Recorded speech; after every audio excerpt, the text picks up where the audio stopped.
Channel ಎಲ್ಲರಿಗೂ ಬೆಳಗಿನ ಶುಭೋದಯಗಳು. ನಾವು ಮಾಡುತ್ತಿರುವ ಕಾರ್ಯಕ್ರಮದ ಜನವರಿ ತಿಂಗಳ 2ನೇ ವಾರ ವೈಜ್ಞಾನಿಕ ಮನೋಭಾವ, ಸಾಮಾಜಿಕ ಜಾಲತಾಣಗಳ ಸುರಕ್ಷಿತ ಬಳಕೆ. ಮಕ್ಕಳಲ್ಲಿ ಸಾಮಾಜಿಕ ಜಾಲತಾಣ ಬಳಕೆ ಪೋಷಕರಲ್ಲಿ ಸುರಕ್ಷತೆಯ ಕೀಲಿಕೈ. ಇತ್ತೀಚೆಗೆ ಸುಮಾರಂತೆ ಹಲವು ಪೋಷಕರು ತಮ್ಮ ಮಕ್ಕಳ ಸಾಮಾಜಿಕ ಜಾಲತಾಣಗಳ ಬಳಕೆ ಬಗ್ಗೆ ಕಳವಳ ವ್ಯಕ್ತಪಡಿಸುತ್ತಿದ್ದಾರೆ. ಈಗ 10-12 ವಯಸ್ಸಿನ ಮಕ್ಕಳು ಫೇಸ್ಬುಕ್, ಇನ್ಸ್ಟಾಗ್ರಾಮ್, ಸ್ನ್ಯಾಪ್ಚಾಟ್ನಂತಹ ಸಾಮಾಜಿಕ ಮಾಧ್ಯಮಗಳನ್ನು ಬಳಸುತ್ತಿದ್ದಾರೆ. ಇದೇ ಸಾಮಾಜಿಕ ಜಾಲತಾಣದ ಚಿತ್ರ ಯೂಟ್ಯೂಬ್. ಪಲ್ಲವಿ. ಆದರೆ ಅವುಗಳ ಸಮರ್ಪಕ ಬಳಕೆ ಕುರಿತು ತಿಳುವಳಿಕೆ ಆಗಿರುವುದಿಲ್ಲ. ಅಲ್ಲದೆ ಆ ಮೂಲಕ ಅಪರಿಚಿತರಿಗೆ ವೈಯಕ್ತಿಕ ಮಾಹಿತಿಗಳು, ಫೋಟೋಗಳು ಸಿಗುವಂತೆ ಮಾಡುತ್ತಿದ್ದಾರೆ. ಇದು ಪೋಷಕರಲ್ಲಿ ಆತಂಕ ಹೆಚ್ಚುವಂತೆ ಮಾಡಿದೆ.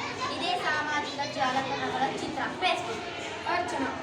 ಸಾಮಾಜಿಕ ಜಾಲತಾಣಗಳ ಬಳಕೆ ಸರಿ ತಪ್ಪು ಎನ್ನುವುದಕ್ಕಿಂತ ಅದು ನಿಮ್ಮ ಮಗುವಿನ ವಯಸ್ಸಿಗೆ ಸೂಕ್ತವಾಗಿದೆಯೇ ಎಂಬುದು ಮುಖ್ಯವಾಗುತ್ತದೆ. ಸಾಮಾಜಿಕ ಜಾಲತಾಣಗಳ ಬಳಕೆಗೆ ಯಾವ ವಯಸ್ಸು ಸೂಕ್ತ ಎಂಬ ಕಾನೂನು ಇದೆ. ಆದರೆ ಆ ಕಾನೂನಿಗಿಂತ ಪೋಷಕರು ತಮ್ಮ ಮಕ್ಕಳಲ್ಲಿ ತಿಳುವಳಿಕೆ ಮೂಡಿಸುವುದು ಅಗತ್ಯವಾಗಿದೆ. ಇದೇ ಸಾಮಾಜಿಕ ಜಾಲತಾಣಗಳ ಚಿತ್ರ ವಾಟ್ಸಪ್. ಮಕ್ಕಳು ಯಾವ ವಯಸ್ಸಿನಲ್ಲಿ ಸಾಮಾಜಿಕ ಜಾಲತಾಣಗಳ ಬಳಕೆ ಶುರು ಮಾಡಬಹುದು ಎಂಬ ಪ್ರಶ್ನೆ ಕಾಡುವುದು ಸಹಜ.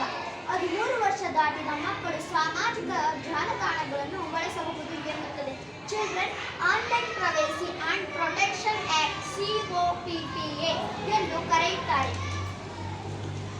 ನೋಡಿದ್ರಲ್ಲ ಸ್ನೇಹಿತರೆ, ಈ ವಾಟ್ಸಾಪ್, ಫೇಸ್ಬುಕ್, ಯೂಟ್ಯೂಬ್, ಇನ್ಸ್ಟಾಗ್ರಾಮ್ ಇವೆಲ್ಲವೂ ಮೊಬೈಲ್ನಲ್ಲಿ ಬರುವ ಸಾಮಾಜಿಕ ಜಾಲತಾಣಗಳನ್ನು ಮೊಬೈಲ್ ಹೊಂದಿರುತ್ತದೆ.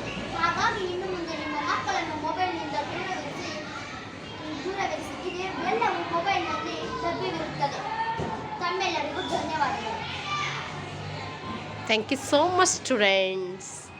ನಾವು ಮನುಜರು ಕಾರ್ಯಕ್ರಮದಡಿಯಲ್ಲಿ ವೈಜ್ಞಾನಿಕ ಮನೋಭಾವ ಕಾರ್ಯಕ್ರಮಕ್ಕೆ ಸಂಬಂಧಿಸಿದಂತೆ ನಾವು ಸಾಮಾಜಿಕ ಜಾಲತಾಣಗಳ ಸುರಕ್ಷಿತ ಬಳಕೆ ಬಗ್ಗೆ ಇನ್ಸ್ಟಾಗ್ರಾಮ್, ವಾಟ್ಸಪ್, ಫೇಸ್ಬುಕ್, ಯೂಟ್ಯೂಬ್ನಂತಹ ಸಾಮಾಜಿಕ ಜಾಲತಾಣಗಳ ಬಳಕೆಯನ್ನು ಸುರಕ್ಷಿತವಾಗಿ ಬಳಸಿ ಮಕ್ಕಳಿಂದ ಅದನ್ನು ದೂರವಿರಿಸಿ ಎನ್ನುವಂಥ ಸಂದೇಶವನ್ನು ನೀಡಿದ 7ನೇ ತರಗತಿ ಮಕ್ಕಳಿಗೆ ಹೃತ್ಪೂರ್ವಕ ಅಭಿನಂದನೆಗಳನ್ನು ಸಲ್ಲಿಸುತ್ತೇನೆ. Thank you so much students.